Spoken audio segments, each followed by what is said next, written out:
इस साल monsoon season के दौरान हिमाचल और उत्तराखंड में बारिश ने कहर बरपा दिया, लेकिन देश के कई दूसरे इलाकों में अगस्त सूखा ही निकल गया।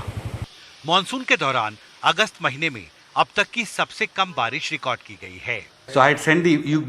मिनिस्ट्री ऑफ अर्थ साइंसेज के सचिव डॉक्टर एम रविचंद्रन के मुताबिक इसकी सबसे अहम वजह एल नीनो फैक्टर है। सामान्य से बेहद कम बारिश होने की वजह से अगस्त 2023 सबसे सूखे महीने में से एक रहा और इसकी वजह था एल नीनो फैक्टर। इसलिए हमने पहले ही अगस्त में सामान्य से कम मानसून का अनुमान जताया था। कुल मिलाकर हमें उम्मीद है कि मानसून बारिश औसत के 96% से 2-3% कम होगी। ये अनुमान हमने मई 2023 में अनुमान लगाया था, लेकिन फिर भी हम इसे सामान्य श्रेणी ही कहेंगे। इस साल दक्षिण पश्चिम मानसून सीजन के दौरान 1 जून से 29 अगस्त के बीच औसत से 9% कम बारिश रिकॉर्ड की गई है। इनसेट 3D सैटेलाइट के इन ताजा इमेजेस में आप देख सकते हैं कि पूर्वी भारत के कुछ तटीय इलाकों और तमिलनाडु को छोड़कर देश के अधिकतर हिस्सों में अभी बादल नहीं दिख रहे हैं और यही ट्रेंड लगभग इस पूरे अगस्त में रहा है, जिस दौरान अब तक की सबसे कम बारिश अगस्त महीने में रिकॉर्ड की गई है।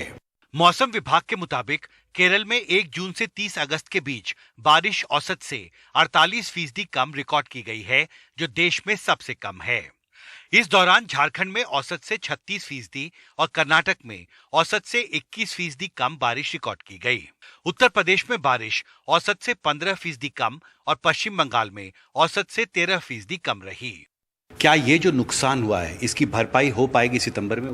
देखिए, अभी तक का जो अनुमान है ठीक है, आइसोलेटेड हैवी, थोड़ा बहुत उसमें आप कह सकते हैं कि रेनफॉल के कारण बढ़ोतरी आ सकती है, जो ज़्यादा माइनस फैक्टर थोड़ा कम हो सकता है, लेकिन बहुत ज़्यादा उम्मीद रेनफॉल की नहीं है। वही आइसोलेटेड हैवी, जब अधिक से अधिक वेरी हैवी में वही कुछ हिस्सों में रेनफॉल एक्टिविटी हो सकती है इन स्टेट्स में।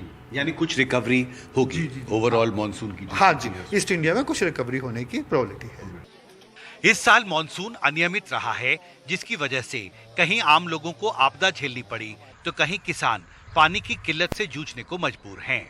दिल्ली से मनोज ठाकुर के साथ हिमांशु शेखर, एनडीटीवी इंडिया।